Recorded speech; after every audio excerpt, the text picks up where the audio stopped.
everybody, it's Romania Black. So, I couldn't wait. I watched episode 8 last night, and I was like, I probably need to record a little bit ahead. Do I wait? Because the last time I watched 2 episodes of Attack on Titan back to back, it was season 3, episode 1 and 2, and my brain melted. And I was like, well, my brain didn't melt too bad last night, so sure. But I couldn't wait. How could you wait on a cliffhanger like that? So I'm sorry y'all have to wait a couple days. I truly am, but I could not wait. We're in the final stretch of season 3, part 1 here. We've got 4 episodes to go. The King Titan is just crawling its way towards Orvud, and Erwin has a plan, but as per Erwin usual, he doesn't tell everybody the full scope of the plan. He's like, I'm a betting man, and I'm just going to give you little tiny chunks of it. And I was like, Erwin, I want to know what's going on. And so I don't know what to expect at all from this episode, because last episode went completely against every expectation I had, and so now I'm in no man's land. I don't even know what the plan is. I don't know what we're doing. This giant smoking steaming Titan is heading towards the wall, and somehow Erwin has a strategy. We just don't know what it is. I have to say that Erwin going towards the wall, Erwin being in this whole operation with one arm concerns me. It concerns me a lot, because I'm like, Erwin, my dude, you have one arm. I just got done in episode 5, which just aired on YouTube. Just got done feeling good that you didn't die. Would really like you to live to the end of this season. Would really like for you to live at least till the end of this part. But I did have a couple notes I want to note really quick before we start. As I said, I'm watching this the day after I recorded episode 8, so most of your comments I addressed in the last episode. But I did have a few quick things I wanted to note. One is noted from Julie, who's on Patreon. Thank you, Julie. And Julie noted that there is, because I had made the comment back at episode, I think, 3 or 4 about Kenny making the comment. No, it was in episode 6, where Kenny made the comment about the Ackermans being warriors. And Weird Pianist noted that they didn't think that was a connection to the warriors that were the Titans. And then Julie clarified, so I want to read this out. Whenever they call the cadets or the Survey Corps or anybody a soldier, they use the word heishi. They use the word heishi for soldier. And then whenever they're talking about a warrior like Bertolt and Reiner, they use senshin. They use senshi, which I remember Reiner going senshin, and it's like his arm was healing. He was using that for warrior. But Kenny says buke. And she noted that word does mean warrior, but also means samurai or military family. And that ties more with the idea that the Ackermans are the sword of the royal family. So that all makes sense. I was like, oh, okay. So it may not be that the Titans and the Ackermans are connected. It just may mean that the Ackermans are the sword of the royal family. They are warriors in the true sense of the word. Because, yeah, there's no, as far as translating into English goes, what are you going to say? They're samurais? Because they're not, right? But yeah, that's the closest translation. That makes sense. So thank you, Julie, for clarifying that. The other thing is something that I've just noted. I noted this while I was editing the last episode, in that in the OP, the only thing from the OP we really haven't addressed at this point in the season so far has been Reiner, Bertolt, Annie, and Marcel, and their little chibi moment when they're kids walking through the forest. Here's the thing. Put on your tinfoil hats, because I noticed something. Bertolt is holding a lantern as he walks through the forest with the 4 of them in the OP. And I thought, that reminded me of in Historia's book back in episode 3 with the monster and the little girl, Krista. The monster was in a cloak carrying a lantern and looked kind of like Ymir, looked like a Titan carrying a lantern with a cloak. Kind of like Bertolt had the cloak. They all were cloaked and had the little lantern. And I thought, oh, okay, because in the book I thought, well, that's really funny that this monster in a cloak with the lantern looks like a Titan. It also connected back to the season 2 ED, where there's the monster crouched before the little girl holding the apple, kind of like in the book with Krista. But then I thought, I feel like I'd seen Bertolt with a lantern before. And I have. Back in season 1, episode 3, when they go on that weird little hike, where it's a hike through the woods, only it's Aaron, Armin, Reiner, and Bertolt. Bertolt has the lantern and the cloak. And I was like, oh! So I don't know if that was Isayama foreshadowing from the start that Bertolt and Reiner were Titans, and that when you get to that point in the series and you see the OP, you're like, oh, it should have all made sense. Or if there's something else to that. Because if you think about it, Rod Reiss, when he became this colossal monstrosity, he had kind of this lantern-like glow surrounding him as he developed. And when the Titans transform from humans into Titans, there's this ball of energy, kind of like a ball of fire, like in a lantern. So, I don't know. This is Chairs 2.0. We're now on lanterns, so be on alert. If you spot lanterns near you, it probably means that there's a Titan nearby or there's a Titan shifter in your home. Just be aware. But I digress. I just thought that was very odd that it's been Bertolt with the lantern twice so far in this series, and that there's that connection to the monster with the cloak holding the lantern in Krista's storybook. Just pure coincidence, right? Isayama wouldn't possibly plan ahead with anything like that. Possibly. So, this episode's called Ruler of the Walls, which the moment I opened it, I was like, oh no, why am I watching this now? Why am I not waiting? But no, rip off the Band-Aid time. So, I'm so curious, but I'm terrified also because Ruler of the Walls, is that referring to the Titans? Is it referring to Historia? Is it referring to Rod Reiss? Is it referring to the Titans inside the walls? We don't know, but we're about to find out, aren't we? So, buckle in, y'all. It's episode 9 of season 3, and after this, we only got 3 episodes left, so not nervous at all. We'll just dive right in, won't we? But in any case, y'all, let's do this. We are going to start this episode here, episode 46, or episode 9 of season 3, here in 3, 2, 1, and I'll see y'all on the other side.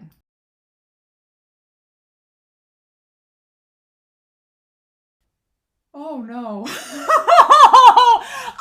I'm gonna be honest with y'all, as this episode was going on, I was like, man, this episode's awesome. There's all this action. It felt kind of reminiscent. It was a really big callback to episode 1 and episode 5. Like a really big callback from season 1 to episodes 1 and episode 5. Huge callback, and I was like, oh man, but it was so action heavy that I was like, well, there's gonna be stuff to talk about, but I don't know if we'll have an hour's worth. And then the last 5 minutes happened, and I was like, oh, Isayama, why would you? No, Kenny has to have a purpose of having that vial and everything.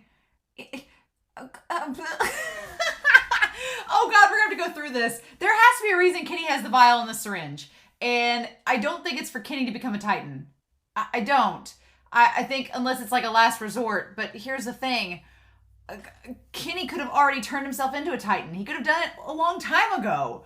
Like, why is he waiting till now when he's talking with Levi, of all people, for it to happen? No! Ah! God damn it! We've got to go through this episode.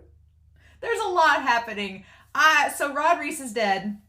I'm gonna mark him down on the chopping block. Caven is dead, so that's gonna be that. Episode 9. Say R.I.P. Rod Reiss. But Historia being the one to do it, and oh man, the imagery. We had better get some explanation on all those flashbacks. Isayama, you can't tease us with all of that. You can't tease us, Isayama, and not give us any context. How dare you, sir? How dare you? That's just, especially on Kenny's end, I was like, I have all the questions now. Because it's, I was thinking about this as we went into this episode, that I originally had Rod Reiss like in D rank at the start. Like from episode 3 to episode 7, I had Rod Reiss like in D rank. And then as I thought about episode 8, I was like, I feel bad for him in a lot of ways. I think y'all have Stockholm syndromed me into putting him in C rank. So I was like, I kind of feel pitiful for him. I feel pity on him. And then this episode happens and you get even more context. And I was like, well, shit. Now I need to know more. Here's the thing. Isayama loves to play the game of you can't judge a book by its cover. Isayama loves that game. He's like, oh, your first impression of this character is wrong. So there's very few characters in this series that I think Isayama gives us a first impression of that it matches where that character goes. Like Jean, for instance. Jean's first impression, you think he's this whiny, snotty brat that's just got this thing for Mikasa and just is angry towards Eren. And then as you get to learn Jean's character, you realize, oh no, he's actually a lot more layered than that. Erwin's the same way. Erwin in season 1, I was like, this guy is just taking all the risks. He's not thinking about things. And then we get to seasons 2 in this season. You're like, oh no, actually he has a lot of points and it's all tied to his motivation and his character. And you're like, fine, Isayama. And now he's doing the same thing with Rod Reiss and Kenny, which I've liked Kenny from the start, to be honest. Kenny has been, I like kind of vaudeville-ish villains like Kenny, like the twirling mustache, and Kenny kind of falls into that in like a fun way. Like I like fun villains, and Kenny has been that. And so I've liked Kenny from the start of the season, but I'm realizing now at the end of this episode that, oh shit, there's way more to him and Rod, that this goes much deeper than the last couple episodes. So, holy crap. Yeah, we need to talk about this episode. Holy crap. Okay. All right, we're gonna walk through this. It's fine. Nightmare fuel. I can only imagine in the manga what this looks like, because this episode, those poor kids in Orvud, they are scarred for life. Even though they were saved, they are scarred for life. Seeing that giant thing with its guts hanging off the wall, nope. That was terrifying. Nightmare fuel part 3, y'all. And that may have been the worst one yet. That beats out Eren in episode 10 of season 1, and it beats out Bertolt. Ugh. Gross. So yeah, again, the parallels and the connection between Historia and Eren in this episode, they're really big. And I'm glad Eren is out of his funk. I'm glad Eren is back to normal, because if there was a time we needed him to be back to normal, it was this episode. There's so much to talk about, and I feel kind of cheated in a lot of ways from the manga, because I feel like some of the scenes we got of Eren were given to us in the manga, or maybe we're just now, I wanted to see them earlier, basically. But we're getting this part here where we see the night vision of Rod Reiss, and we see the night vision, and then it's so crazy because you see the wall, and behind the wall there's all this light. Like he's in darkness, but then you see the light of all the people inside the city, and it's like a fire. It's like all those lights, and it's just like an inferno, but it almost looks like the crack of dawn in the middle of night. It's such a, I don't know if it's like symbolic of what the Titans, like they're stuck in this nightmare of what they're looking for, but Rod seems to be an abnormal, so he probably sees things maybe a little bit differently than the others. But it looks for a second like a Studio Ghibli monster when you saw his eyes, but then when his head lifts up later on, that ain't Studio Ghibli anymore. It's straight up horror. Oh my god, which it makes sense. He's been dragging himself off the ground for miles. His face, of course, would be gone. And so would, like, the skin and stuff under his body. Like, just the friction was keeping all the organs inside. Ugh. Disgusting. Award-winning gross out. Blah. So we established that Kenny was the only survivor. All the other Kenny squad members, was there 35? So the other 35 members are dead from the Rod Reiss thing. And Kenny, like, had half his face burnt off from the steam and from the all the molten rock and everything. He'd been stabbed from Levi. So I thought for a second we were going to have this heartwarming little talk at the end of the episode between Levi and Kenny, and maybe we'll get that in the next episode. But then he whips out the Titan serum that he stole. I was wondering, because when they showed in the recap the bag falling and all the vials and stuff, I'm like, did that all get destroyed underneath the cavern? And I guess we're led to believe that most of it did, with the exception of what Kenny took. But I'm like, Kenny, you just found out that if you don't have Reiss blood, then eating Eren's, it's not going to work. Why does he have the vial? Is he going to try to broker it? Or, I don't like it. I don't like it at all. I don't like it at all. Nope. So there's a lot to talk about in this episode, actually, especially when we get to the last 5 minutes. But I just want to get to, again, Erwin's gamble. And I didn't even think about that. That episode just cut so quickly. I was like, why would Erwin not want to evacuate the citizens? And I thought from the get-go it was that he wanted to just attack it head on, like before it got there. Because I thought that Erwin didn't want to evacuate the city because it would create a panic, and it would cause people like to panic and then rush out of the city, and it would harm more people than do good. And that's kind of part of the situation. Part of the situation is that. But then the other part of the situation is that if the people all move, he is seemingly attracted to this large group of people. And if they all move, he's going to move with them. And if they move to a bigger area within Walsina, he's going to move there too. And that's going to be a problem, because then he's going to be in and it's going to be a big old mess. So the best case scenario is that they kill him before he breaks through Orvud and evacuate the citizens so that they don't get hurt. And then it actually worked out. Erwin's been rolling the dice and it's been doing okay. So Mitras so we're actually in Walrose right now, and we are near the capital of the city. We are way north. We are at Sina.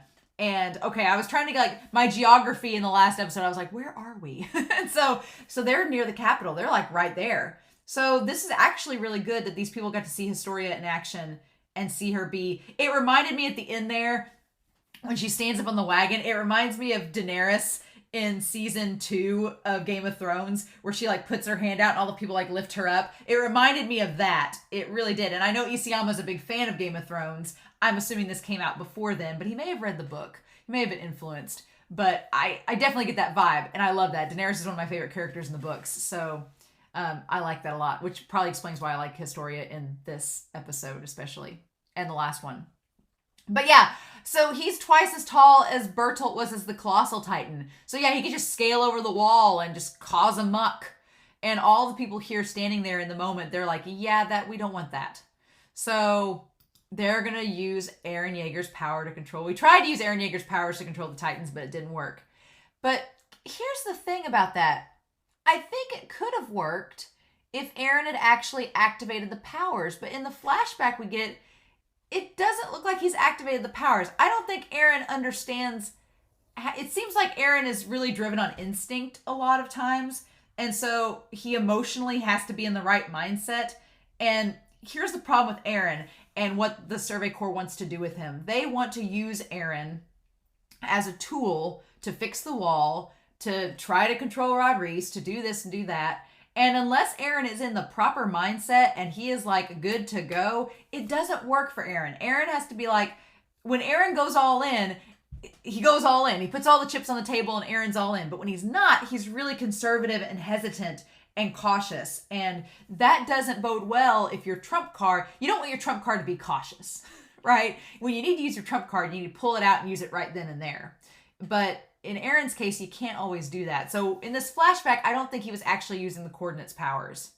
It doesn't seem like it, right? It just doesn't seem like it. I don't know. That means you tiny old man. And Levi's like, yeah, that's not working at all. And Eren's just like, well, damn it. What do I do? So Erwin's also freaking tall. I've realized in this episode, he is like the tallest person there. He's really, really tall. It's kind of hilarious when they're all standing in a line on the wall. He's like towering above all of them. Or maybe it's because he stood next to Historia, who's fairly short. Yeah. So they're planning on doing this drill to tell all the citizens that they're going to do a drill. And the idea is to try to get them all in place to evacuate if necessary. But the evacuation drill is just to also keep citizens from panicking. We're like, it's not a big deal. We're just going to have a practice drill. We're going to move inside the walls. Don't worry about it. It's fine. There's no actual Titan outside the walls trying to kill us. We're just, it all sounds good in theory, right? We're going to talk about that because the citizens of this Orvud district are as you'd expect, right?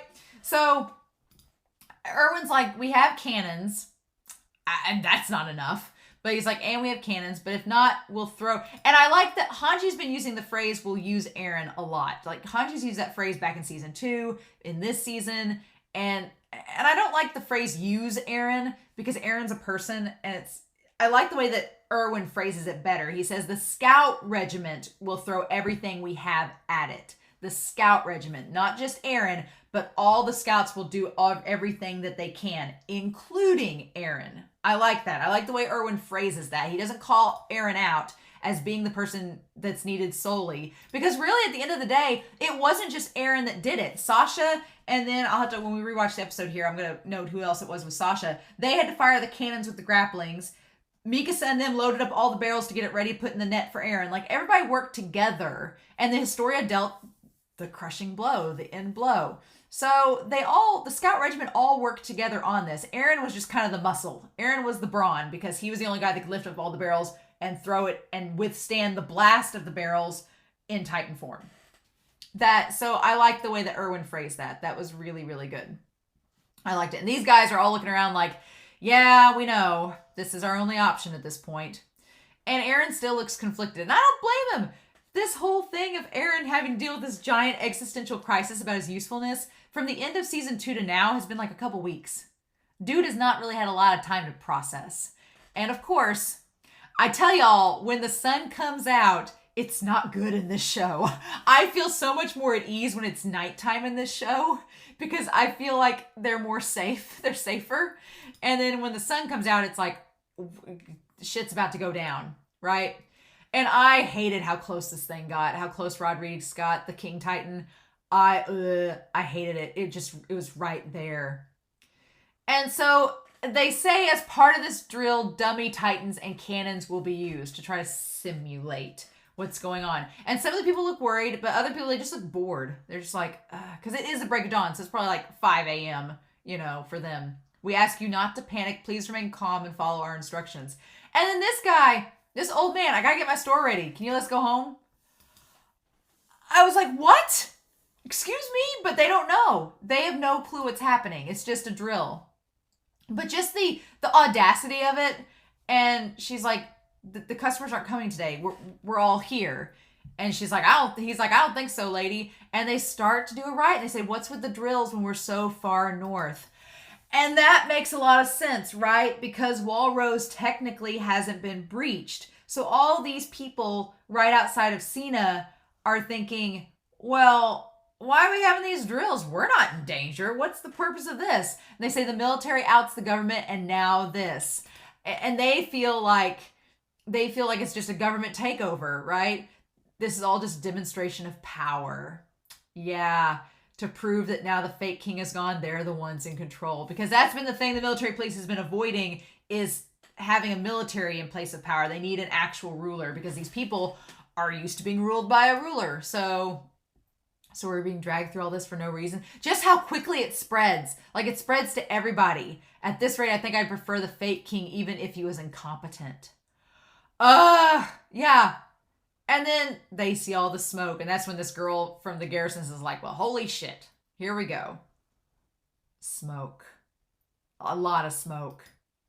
So yeah, that's such an interesting commentary, and God, Isayama, it's kind of on the nose, because that's how people in reality think. It's like that herd mentality that as soon as it starts spreading, they're like, well, why is this happening? What is it? And all this dissension. It's so true to life. It's like once that little bit of negativity spreads, it's like a virus. It just infects everything. And these people who have been so comfortable within Walsena, who have no clue what Titan attacks are like or what having to defend the wall like this are like, they have no clue. So they just think that since there's been a coup, this is just the military flexing its muscle and trying to order them around. They don't realize that their lives are in danger. It's the craziest thing. It's such an interesting commentary by Isayama about how people like that are living comfortably in situations of peace, like how they think. They all think like that. It's so true to life. Mm-hmm. But yeah, so the cannon fire, I'm like, I didn't know what they expected it to do. It just leaves like Swiss cheese holes in him. But that's all the option that they have. They're trying to get to the nape and it's just not working. But God, it creates a great visual of him with all these holes blown in him. Oh my gosh. Oh my gosh. And then I love the cannon fire just like goes around like in a big line and just like, I was like, you really just, okay. So I want to pause here. We have all of our characters on the wall here. We have these two guys over here. And then you can kind of tell who the cadets are because they don't have their jackets on. Poor Levi. Levi is like, I think other than Levi and Armin are like the shortest guys there, and Connie. And then you have Historia's the shortest one of all. And then Erwin's like a freaking Leviathan. He's just so tall. When you have him lined up, he's just so freaking tall. Yeah, how's that? No, not good. The CGI on the King Titan is creepy. It's very creepy, and I'm glad when he gets to the wall and stands up, it's more 2D because with the face. But it's very creepy, the melding of the CGI and the 2D animation. It makes him just look disturbing. And yeah, the cannon fire on the ground seems less effective. And Levi's making commentary alongside Erwin. The wall cannons barely hit the nape, even with the better angle. And Levi's like, what's the problem? And then Erwin addresses what the problem is. He's like, it's a mishmash of soldiers, cannons that they all scrape together, superficial leadership, and to top it off, this is a northern region where no one has combat experience. So he's like, these cannons have probably never been used. That's why they had all the barrels of gunpowder. I was like, man, they got a lot of barrels of gunpowder, but they never use them because there's never a Titan attack. So they're stocked. They're stocked in case if there ever is one, but they've not used it in probably 100 years. So they have all of these supplies, but no reason to use them. So these are probably like new cannons that have never seen the light of day. And they're military people who have no clue how to use them. And they're just doing whatever Erwin tells them, but it's kind of like haphazard because they don't know what to do. It's interesting. Unlike the troops on the front lines. This is the best we're going to get, and that's a fact. Yeah, it's the best that we got. And if you look at the cannons on the wall, whenever it's like a joint animation, like a big wide shot, they all look kind of similar. But when you do a close-up, they're all very different. So it's like, it's just a hodgepodge of whatever they could find. And then Levi says, your strategy for the scouts boils down to another gamble. Just like everything else you conjure up. So Levi doesn't look to Erwin when he says that, but it feels like a jab. It feels like Levi's like, everything you've done has been a gamble. Like you are a gambling man. Like everything you've done has been a gamble to see if it'll pay off. Like there's been a lot of risk with everything that Erwin's done. And Erwin got lucky. Erwin's gotten lucky this entire season that his gambles have paid off. And the funny thing is, they've really paid off against humanity more so than the Titans. I guess Rod Reiss is a Titan now. But a lot of his gambles against humanity have worked out really good. It's just against the Titans, it can get a little unpredictable, right? And then Hanji interrupts them both, and Hanji's like, I got the goodies. I got the gunpowder, I got the rope, all the netting I can find. Hanji's like, I got a system. And Hanji's like, look at this thing I created. It's got the ODM gear, the trigger held in place, so when it's fired, it'll wind itself back up just like ODM gear. Hanji's like, look at what I made. And so I like that Hanji turns directly to Levi to ask about the situation. And Levi's like, well, it's like a pissing insect. Not doing much. Hanji's like, so we got no choice. We're going to use this. So Levi, he said Jean's name weird. Erwin did. He was like, Jean. It was an odd way of saying it. I was like, how did you say Jean? But yeah, so of course our secondary trio, Levi, Jean, and Sasha, Jean, and Connie, and Levi are all sent to one side. And then Historia, Aaron, Armin, and Mikasa are on the other side. Seems legit. But I like that Erwin confronts Historia. This is interesting. So they're like, imagine we're wrapping up a nice gift for somebody and wrapping the netting. And so I like that Erwin, he tries to approach Historia a little bit like cautiously at first. He's like, I believe you heard from Levi. Like, did he tell you about my plan to make you queen? Yeah. Supposing we live through this, we'll have you become the queen, ruling our world in the walls. And naturally having you on the front line poses a problem. And she's like, this is my stipulation. I gotta be here. And then she says, I doubt it will work. You think that people are so naive that they'll bow to a ruler in name only? And I like that Erwin, his eyes narrow at her like, oh, you're not as dumb as I may have thought you were. You're not a naive little girl like I thought you were. And when she stands up, she's like to his chest. She's so short compared to Erwin. And then Erwin's like, well, what is it that you're thinking? He's like, if you don't want to be queen, what are we going to do? And in the end, she says that she is queen. So I'm very curious. I'm very curious about the dynamic that's going to develop between Erwin and Historia. Because Erwin likes to be 2 steps ahead. He's a gambling man, but he likes to play his cards right. And he likes to be 2 steps ahead of things. And Historia is kind of unpredictable. She's that wild card, right? She's like the Joker in the stack, right? So Erwin, I could see Historia putting a damper on some of Erwin's plans because Historia is like, oh, you've planned this? No, I'm not doing it. Like I can see Erwin thinking that she's going to go along with the plan and then her say, no, and then just completely do something totally opposite what he expects. So I don't know if Erwin can read Historia, and I think he wants to know what her plans are. Interesting. I'm really excited to see that dynamic between them, because I think that's going to be very, very interesting as we go on and get further into this season and see if by the end of this episode, it seemed like she wanted to become queen. So I'm going to be very interested to know how she's planning on handling her and Erwin working together. That's going to be interesting to see. Indeed. So yeah, just blowing these gaping holes. He kind of looks like Majin Buu, even from Dragon Ball Z, with the giant holes in them, and they're not regenerating yet.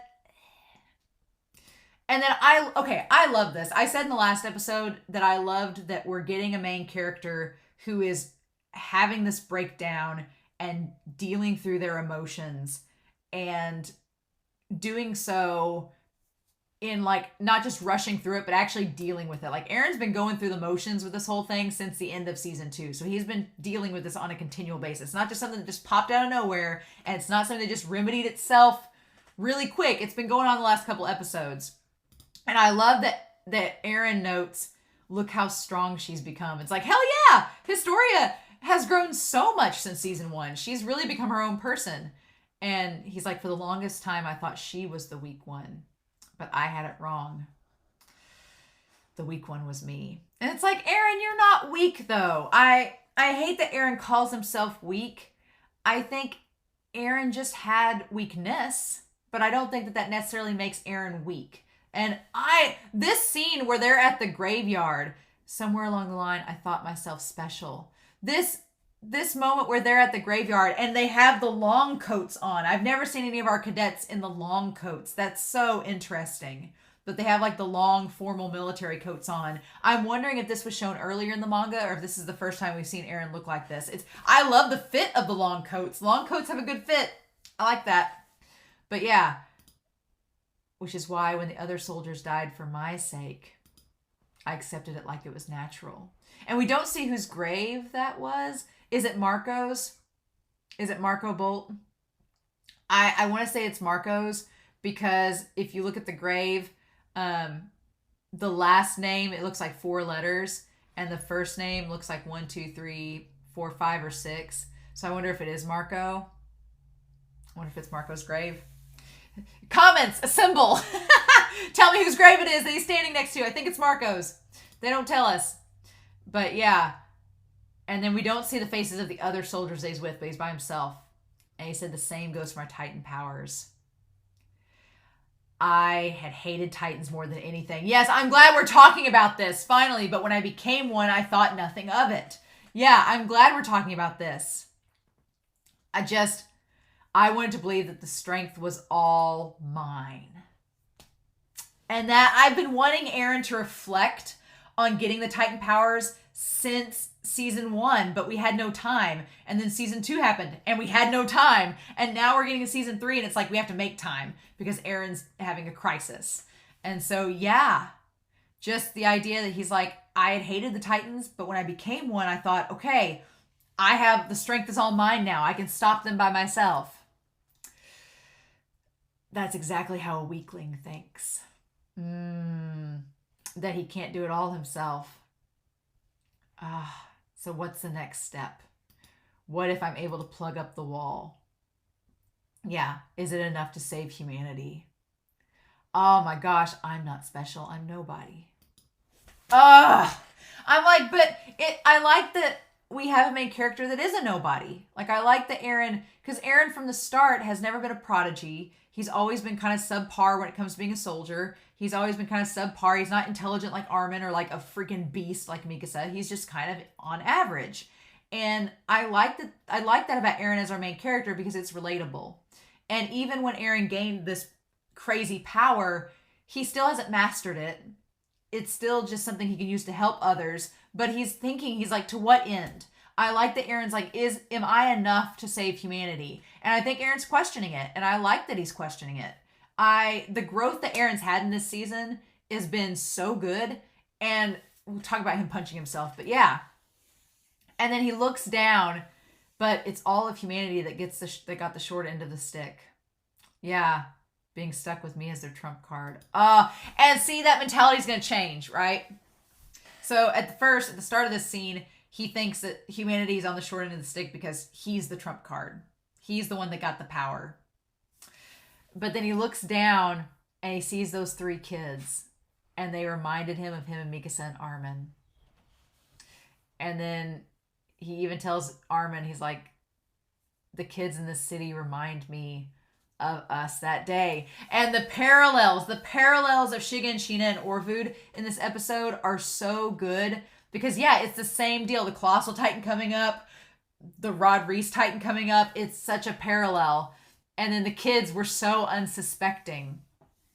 And Armin's like, yeah, nobody thinks today is the day a Titan bigger than the wall attacks. So it's such a parallel back to episode 1. It really is. But what I like is they might end up seeing the same side as we did that day. But what I like is that Armin says there's one big difference. Atop the walls, soldiers stand to face the Titan. And that would be us. So Armin's like, unlike that day 5 years ago, we're here now. And we know so much more than we did at the start. Back in season 1, episode 1, when nobody knew anything. Oh my gosh. And now Armin's like, we know so much more. And we have you. And we're ready. Like, we're so much more ready than we were 5 years ago. So it's going to be different. And we get that shot of Aaron's eyes looking on. I want to say for the record, Mikasa lifting these buckets of gunpowder. I don't know if you know how heavy a barrel is to begin with. I don't know if I could lift up a whole barrel on my shoulders by itself empty. But filled with gunpowder, girls' MMA training has been real good because that barrel's probably like 80 pounds, 90 pounds. And she's just, at least, and she's just, yoink, here we go. And Aaron's just looking at her like, huh. I'm just like, Mikasa is a monster. She is a beast. And then Aaron looking at her and then flashing back to see the Titan and them trying to lift the house off from where their mother was trapped. Yeah. And Aaron's eyes. And I like that we've got so much focus on Aaron's eyes in these episodes, but they've not been his like feral serial killer eyes. Because, you know, back in season 1 and season 2, whenever we got like close-ups of his eyes, there were like these wide feral shots and he just looked like a maniac. And in this season, anytime we have a close-up of his eyes, it's like he's pensive, he's thinking, he's working things through in his mind. I like Aaron a lot more in season 3 than I have. I liked Aaron by the end of season 2, but I really like Aaron in this season because he is thinking things through and he's working through all these emotions and figuring out what to do about them. But yeah, Mika says like, keep your hands busy. Like, and then the light shining down on Aaron and he just punches himself. Yeah. And it's kind of like just snapping himself back to reality. And she's like, it's not time to injure yourself yet. We're not ready for you to become a Titan yet. And he's like, no, I'm just beating the shit out of a useless brat. I hope he's dead and gone for good. Because in that moment, he sees Mikasa working and Armin working, and they have faith in him. They have faith in Aaron and the plan. And Aaron's like, oh my God. He's like, I'm sitting here wallowing in self-pity. But the reality is, this is different than 5 years ago. And we have a trump card. And yeah, it's me. And I'm flawed. And I may not be the best help, but I am going to help. And I love that moment that Aaron just kind of like punches the pity out of himself. He's like, no more. He's like, no more feeling sorry for yourself. Armin and Mikasa believe in you. They believe in the plan. So if I'm going to be the trump card, then so be it. I love that scene. I love that moment. Okay. Information for public disclosure. The Rod Reiss Titan. The transfigured form of Rod Reiss resulting from the transformation serum. Its size exceeds even the Colossal Titan, and it possesses a similar ability to emit scalding steam. Due to its body and weight, it is unable to walk and must crawl across the ground. So yeah, again, I'm wondering if him licking the serum is what caused him to become like that. But I don't know, because Aaron lapped up the Armor Titan serum and it seemed to work for him, so interesting. But I'm guessing the vial that he drank was the Colossal one. So what does Kenny have? That's the question, right? I wonder if we'll get any like stuff on the label. I don't know. So yeah, we got all our cannons ready to fire down at him. Focus them all on the nape. Yep. Ah, God. It's just so gross. It's just so gross, you know? And it's emitting all the steam like what Bertolt was doing. And I like at the very end, they all have to douse themselves in water to like cool themselves off from all the steam. I don't know if the physics of that worked, but that's what they were doing. And then they can't see, and he's like, just fire. It's the target's straight below, so it doesn't matter. And so that's what they do. But this part was so creepy, that the head coming up and the head having on the body having all the holes in it. And Erwin's like, well, there's the hand. Are we too late? This part was just, I'm amazed he didn't break down the wall. He did not. He broke the top of the wall, but he did not break all of it down, and neither did the explosion. So, and then we see those 3 kids. And the amazing thing is the 3 kids, these kids would be traumatized. This thing having no face and its tongue being ripped off and like eye sockets, everything, half its brain gone. Nope. And then its guts, like its rib cage is open and its guts just spill out onto the wall. Oh, hell no. That was disgusting. Oh my God. And of course everybody's like, shit, what is that? And they're like, no, don't panic. And they're like hell we're going to stay there. That's terrifying. And it is so tall. It's like, if you think about the original Colossal Titan just had its head peeking over the gate. This thing is like whole upper torso and everything is over the gate, is over the wall. Ugh. And then, yeah, Levi gets the one captain. He's like, stand back, Captain. It's our turn. He's like, y'all did what you could, and now we're going to take over from here. I'm glad they gave Aaron a shirt. I just realized that. They gave Aaron a shirt. Glad they found one. Glad somebody loaned him his undershirt. Good on him. I might not be all that they hoped for, but now humanity has an ace up its sleeve.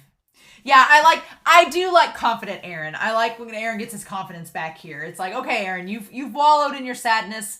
You've had an existential crisis. You've had a breakdown. You've worked through it.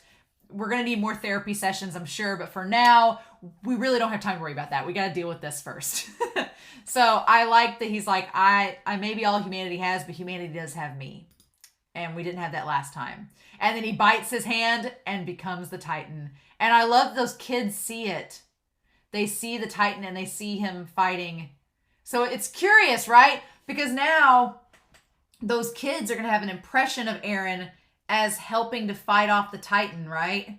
So I'm curious to know what all that ends up creating. If they end up telling people about Aaron fighting the Titan and that gets word back that Aaron's okay and he is helping humanity.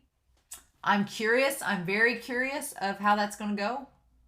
But yeah, so Sasha's on one side and Armin's on the other. Man, how fitting. Okay.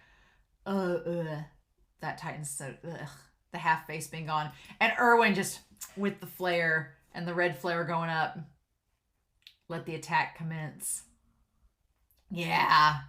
And here's the thing. You know, I've thought about this, and I'll probably talk about it in the recap video. I've thought about this, but Erwin is quite the inventor and kind of spurred a lot of this, if you think about it, a lot of this into action for the Survey Corps, because he developed the flares and he developed a lot of the methods that the Survey Corps used when working outside the walls. So Erwin really had a big hand in all of this, which is probably, Erwin's probably not what anybody in the walls expected. And the funny thing about all of it is it's because of his father's death that really spurred him to try to find the truth. Because if you think about it, if they hadn't killed Erwin's father, if Erwin's father had just been told to not say anymore, then there's a big possibility Erwin wouldn't have sought the truth out quite so much, right? Because Erwin's dad seemed like, when he had that flashback with him, he seemed like he was telling Erwin the past and all the things about the Titans, but he was saying it like in a hushed voice, kind of being like, look, we need to go with the status quo. We can't let others know that we know this, but here's some secrets that you can know. And Erwin did end up telling other people, but I feel like if they hadn't killed Erwin's dad, he wouldn't have really pushed forward with seeking the truth out like he has. But he's trying to fulfill his father's wish. And so, interesting. But yeah, I love the grappling hooks. I love the technology here of like of them shooting the barrel at the hands to get the grip loosened on the wall. I love it with the spears and everything. It's so good. And because he's scalding, the physics of it work great. Because he's scalding, it instantly ignites the barrels. I love it. And it breaks the wrist to where he's losing balance. I love it. And his arms are so skinny that they can't really, like, he just falls forward onto the wall. Oh. And that's when Aaron walking over Erwin. Oh my God. It cuts back to season 1 when Aaron ripped Annie's arm off and it flew against the side of the bridge, and Erwin was just sitting there like, I can use this. This is power.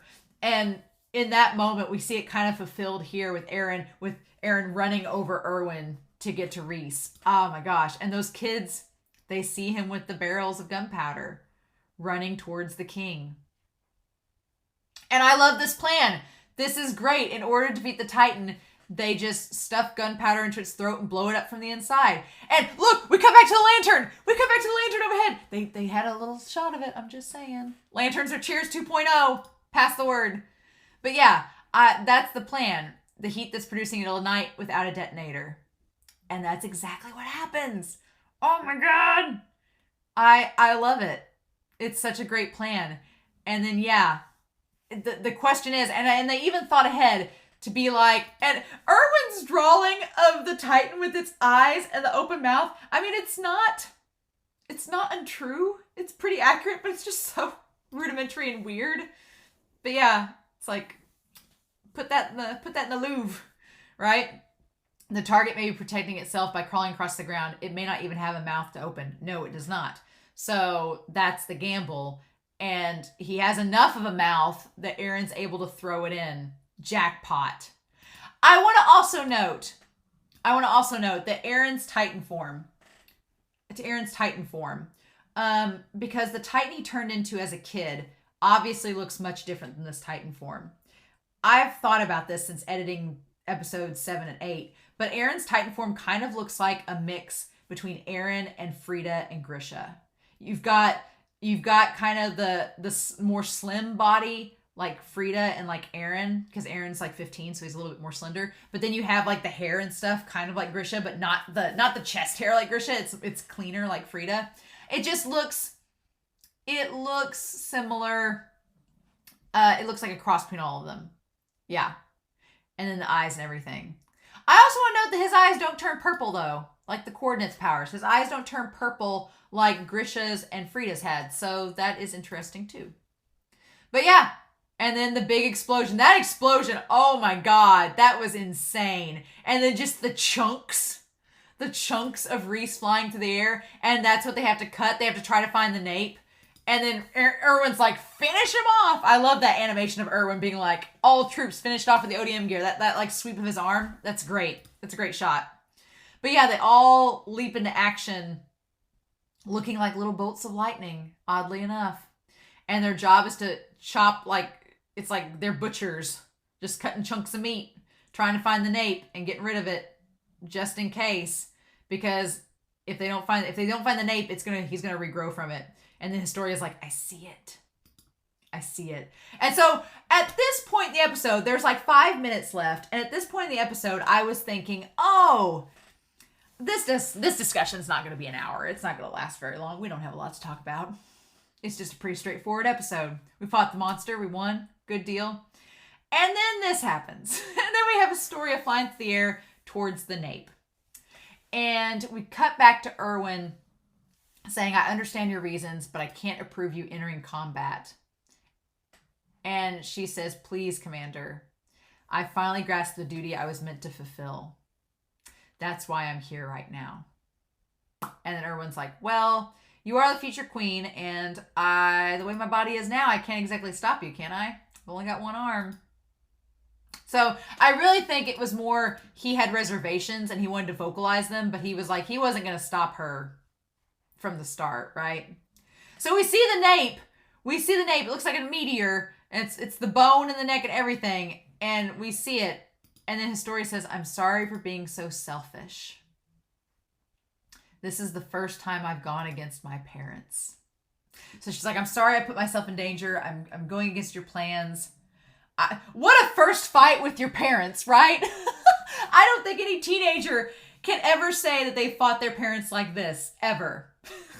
Or in any other show ever again. Because, yeah, first time you fight with your parents and you kill your dad's Nate, the first fight with my father. And so she goes through it and slices the nape in half. Just chops it right there and then. And that's what cuts him. And I love that shot, the sparkles and everything, as she moves past him. And it's like they separate from each other. That's such a good shot. That's probably going to be the thumbnail. But then, because she touched him, she got like a glimpse of some memories. And it almost seemed like oh, did I do something bad? That's why as soon as it happened, I was like, oh, is she instantly going to like regret what she just did? Did she just do something she wasn't supposed to in this moment? Because yeah, she gets a memory. Her eyes widen, she gets a memory. And so all this stuff happens at once, right? All this stuff happens at once. We see Rod in a jail cell with his dad looking down on him. So I'm going to write this down because I don't know if I want to bring Whiteboard Coon out for this, but we have Rod in a jail cell looking at his father saying we can kill the Titans once and for all. And his dad has the coordinate powers. Yeah. And his son's in the jail cell. Why? Why don't you understand? And then, so yeah, in the jail cell, trying to convince his dad to kill the Titans. And then we see Yuri, and he says, you know I'll be fine, brother. Pray for me. And yeah. And he says, pray for me. Here's the thing. The woman that's in the next shot, Alma. Alma, you're the only one who understands me. She's not a prostitute. She's a maid. She's a maid. Alma, you're the only one who understands me. Oh my God. Oh my God. Yeah. So, and then Yuri, I feel like when Yuri said pray for me, it was before he became the coordinate. Right? Alma is a maid. She's not a prostitute. I don't know where she went every night. I don't know if she just went back to the castle to work or what the deal was, but she wasn't a prostitute. She was maid. That's why she called him master. Because he was her master in the castle. And then he went to her because he had no one else to turn to in that moment. Damn it, show, are you making me feel slightly bad for this man? I just got done ragging on him for 3 episodes. And now you're pulling a Grisha 2.0 on me, making me feel bad for putting him in D rank. Is that what you're doing, show? I think that's what you're doing. But yeah, so Alma, the maid, was Historia's mom. Damn. And he just went to her in a moment of weakness because no one else would listen to him. And then we have Frida. And Frida says the same thing. Leave it to me, Father. Which makes me think that maybe he tried to convince her to destroy the Titans. And she's like, yeah, sure, I'll do it. And then it cut to her having the power of the coordinate. And she clearly was like, nope, not anymore. And then he says, I won't lose to the ghosts of our ancestors. Oh. And he says, oh God. Oh. And she saw it right then and there. So I won't lose to the ghost of my ancestors. Wow.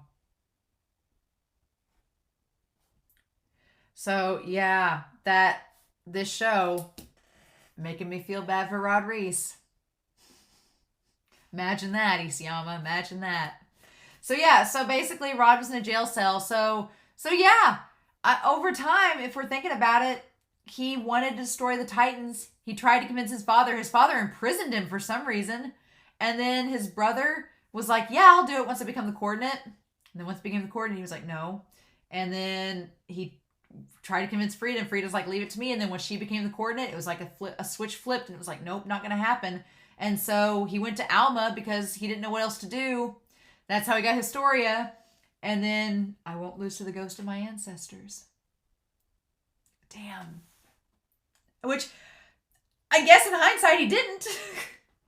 because he didn't, the chain's been broken. The chain has been severed. The wheel has been broken temporarily for the moment, it seems, with Aaron having the powers, assuming Aaron has no connection to the Reiss family.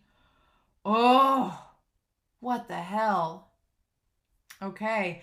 And then this moment where Historia's on the wagon and they said, hey, are you okay? Are you injured? Yeah. And were you the one who dealt the finishing blow? The answer is yes. And she's like, was it all my imagination? Nah. Acting on my own accord.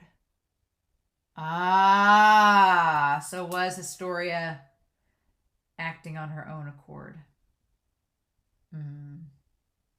Interesting. So I'm guessing, is that saying, like, has this really been her acting for herself this whole time? Or I don't know if she's talking about in the moment killing her father, if she was just killing him all on her own accord, or if she was drawn to him and they just, crossed paths right then and there.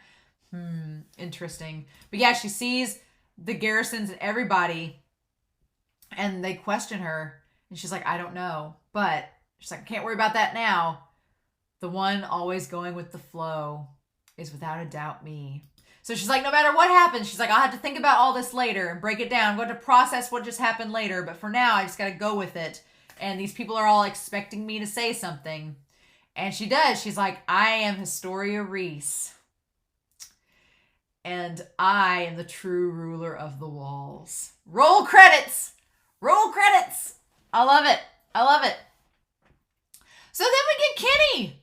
I thought the episode was over then. I was like, roll credits. True ruler of the walls. End of episode. We're done. It's all good. That was a fun episode. Going to talk about it a little bit. Have a good time. And then we get Kenny. Because this show likes to make us feel pain. And so we cut back to where the chapel was. And damn. And then we get Kenny's flashback. And so we're assuming that this is Yuri, right? That Yuri's just transformed back from being a Titan, right? Yuri has tears in his eyes and he has the mark. So Yuri has been a Titan, okay? Yuri has been a Titan in that moment because they have the marks in their eyes. I'm afraid I cannot die right now. Oh, is that Yuri? Isn't that Yuri? Isn't it? I feel like it is because it has the coordinate eyes. Right? Yeah. I cannot die right now. And so, okay. And so, like, they have to live and they bow before Kenny, who has the gun pointed at them. Right? And Kenny's like, what the hell? And then, please forgive me. But there's a sword in their hand. I'm guessing, if the sword turned them into a Titan, no, because then they would have turned into a Titan. The sword wouldn't have mattered. Oh, so why does he have the sword in his arm? Did Kenny put the sword in the arm? Forgive me, I can't die right now. Oh. And so then, right afterwards, and Kenny's in the same, but he has the briefcase. But he has the briefcase. Oh. Kenny has the briefcase. Shit. Just like what Rod Reiss and them had. Oh. And he's in the same clothes that he was just in with, he didn't have the hat, but he was just in with Yuri. So then it shows him showing up. Give me a damn break. You hear me, don't you? And there's Levi. Oh. Oh. Okay. Got a name. And he's by himself. Oh. Interesting. And then that's why I'm able to do any job asked of me. We don't know who this guy is. Yeah, so this mystery man who can do any job, who the hell is he?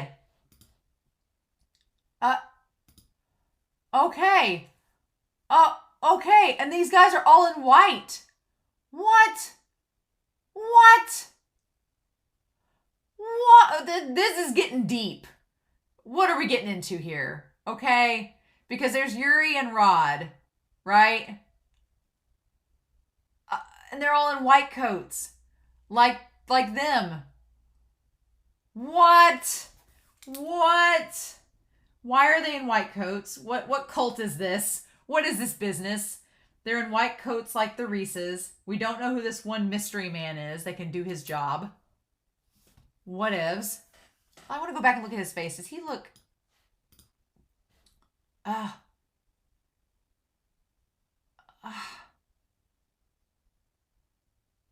That's why I'm able to do any job asked me. Is that Sonus? Oh, is that Sonus?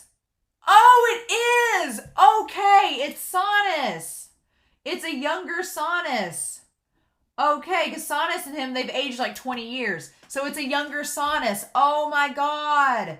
So that's why I'm able to do any job asked of me, because he believes in the king. He knows about the king and the transfer of power and all of that.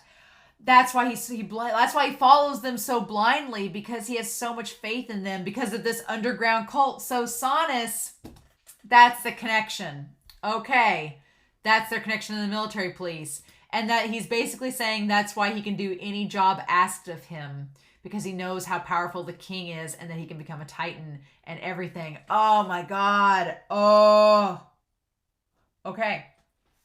Interesting. That's how Kenny knows him. That explains Sonus. Okay. Are you any different? Oh. Is Kenny different? And they don't know he's an Ackerman. Probably.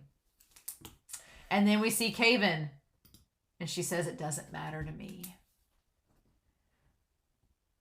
Oh, wow. Okay. Doesn't matter. And he clearly remembers her. And then it's all pointless anyway. And then it's funny because she says it's all pointless and doesn't matter. And then as she says that, it cuts to her calling out his name. Like in that moment, he did matter to her. And he tells her to get away. And then, oh man, like half his face is burnt off. And he takes the armor off. Damn. Oh. And yeah, he just looks so just about to die. Okay, but then who is this? But then who's this? It's somebody. Is that Levi? With the knife? Is that like a kid Levi? It doesn't exactly look like Levi though. The nose looks too big. It doesn't exactly look like Levi. There's another kid there with the knife. Is that Kenny as a kid? Is that Kenny as a kid? Because he's got the same knife, like threatening that one guy. Oh, but... Oh, and they're watching him fight. What? But I don't think that was Levi. I don't think that was Levi, but I don't know. Interesting. That just doesn't... I don't know, maybe it is Levi. It doesn't quite look like him, though, but... I don't know. He just walks away. Huh. And then Kenny. And it's Levi and some other troop. He's like, oh, gee, it's you. Your comrades fought and they all ended up getting crushed. Are you the only survivor? And he says, it seems that way. And he's like, report back. And so the moment that Levi said, leave him alone, I was like, oh, this shit's getting real. This is about to get real. This is about to all go down, isn't it? Isn't it? Ah! Yep. So, and then Levi, it's like, ugh. He's like, with those burns and that blood loss, there's no helping you now. And then Kenny smiles. He's like, yeah, I wonder. And see, when there was that click, what I thought was going to happen was I thought Kenny had a gun and he was going to kill himself. He was either going to kill himself or aim it at Levi. I thought that it was like the click of like the safety of a gun and he was going to have like a pistol and he was going to just like shoot himself or shoot Levi. That's what I thought was going to happen. Did not see it coming that Levi's like, shit, what? He has a case. And I want to see what that says. We don't know. We don't know, but he has a vial. He has a vial of something. Oh, no! So, God, I feel like next episode is going to be... If I want next episode to be Kenny flashback, I want it to be Kenny flashback next episode. I do. Because really, we've got 3 episodes left of this season. God.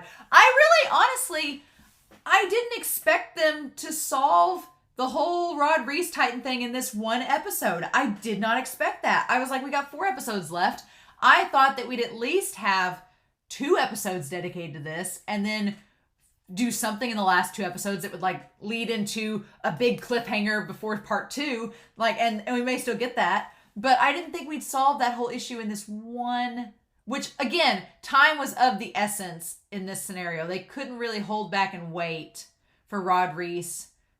You really couldn't hesitate. It needed to be like a quick fix. We need to get this done now because it's a problem. But I can't believe this episode made me feel bad for Rod Reiss. I feel like I have a bitter taste in my mouth. But yeah, I'm so curious about Kenny now, and we better get some backstory. I'm like, Levi, talk about the Ackermans. We need something to happen. We need you to talk about the Ackermans like right now. I need you to talk about the Ackermans, and that you know that Kenny is one. And we need info. I need answers. I want to know, like, what was Kenny and Yuri's relationship? Yuri took him in. Why? What was Kenny's relationship with Yuri? What was that about? The briefcase, Levi. Why did he take Levi in? Obviously, it's his nephew, but what was the circumstances with all of that? What's the deal with the white coats? Like, is it all I'm guessing it's the interior police, the white coats is. Once you get to the inner circle, the interior police, then you have the white coats and you all meet like a cult. And Yuri's like, I'm the king. Here's my deal. And you guys are keepers of the peace at this point. Seems like that's the case. What was Kenny's relationship with Caven? It seemed like she was like his lover or someone that he could... It's funny because you have 2 ends of the spectrum, right? You have Sonus on one end who has so much blind faith in the system and the king. He's like, I'm doing this because of X, Y, and Z, all these reasons. And then you have Caven over here, and Caven's like, it's all pointless and doesn't matter, so who cares? I'll just do it, whatever. It's like 2 opposite ends of the spectrum and 2 different reasons for doing things. It's so interesting. But yeah, and then that one kid at the end, I guess it was Levi. The nose looked a little too big to be Levi, so I'm curious. But what? And why did Yuri have the sword through his hand and he had just became a Titan because he still had the thing? So what was the circumstances with that? What was the circumstances with that? Isayama, you better give us explanations in the next episode. I need to know explanations. But the question is, what's he going to do with the serum? And I feel like any theory I put out here about the serum is going to be wrong and proven wrong. But that's why we're having these discussions, right? So Kenny's options are, he either gives the serum to Levi and says, you've got one chance to turn Storia into a Titan and whatever can happen. You've got that, which I don't think Kenny's going to do because Kenny didn't want her to become the Titan to begin with. He was trying to talk her out of it to start with. So there's that option. Kenny can become the Titan himself, but here's the thing. Kenny's not near anybody to eat other than Levi, and Levi's not the coordinate, or a Titan shifter, so that's not going to work. So why would Kenny inject himself and become a Titan? Unless it's just to live longer, right? And hope that one day you eat a Titan shifter. Maybe he's like, it's either this or death. I'd rather become a Titan than die. Maybe that's it. Maybe that's his thing. He's like, I'm either going to become a Titan or I'm going to die. One of the two. So I'm going to become a Titan so I don't die. Maybe that's it. Maybe that's what he's going to do. The third option is that he gives Levi the serum and tells him to take it. I don't know. But if Kenny becomes a Titan, won't Levi have to kill him? I think he would. So Levi would kill him. So I don't know. We don't know what kind of Titan's in the vial. The vial has a label. So I'm like, is it armor? Is it colossal? Is it something else? We don't know.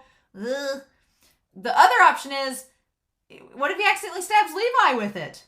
What if he stabs Levi with it? What if they get into a fight and he stabs Levi with the Titan serum and Levi turns into a Titan? That's a problem because no one else is around. He told that other guy to leave. No, I've said Levi's going to be safe this whole series, but I don't like that. No, I don't like that at all. I don't like, it's like Chekhov's gun. I don't like that Kenny has this serum and has this vial and he'd have to load it. So, I mean, Levi could probably stop him before he could get it loaded. But here's the thing. In the last episode, Kenny noted he called Rod Reiss dumb. He's like, you didn't know shit about the Titans. I thought you knew more. So clearly Kenny has probably talked to Yuri and knows somewhat how this all works. So I'm hoping Kenny tells Levi what Yuri told him and gives him information. But I don't know.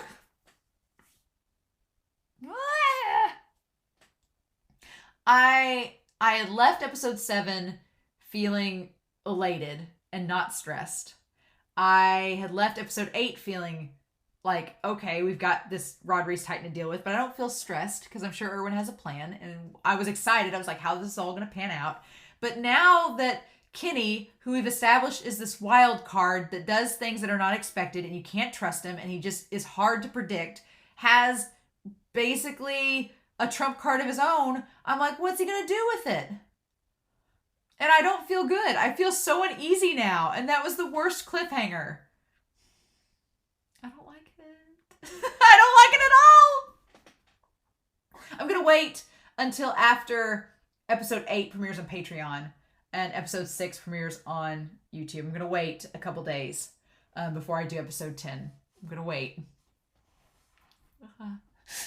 to see what y'all say. But, I don't feel good. I don't have good vibes at all for this. This did not leave me with the warm fuzzies at all. This left me with like 1,000 possibilities and none of them are good.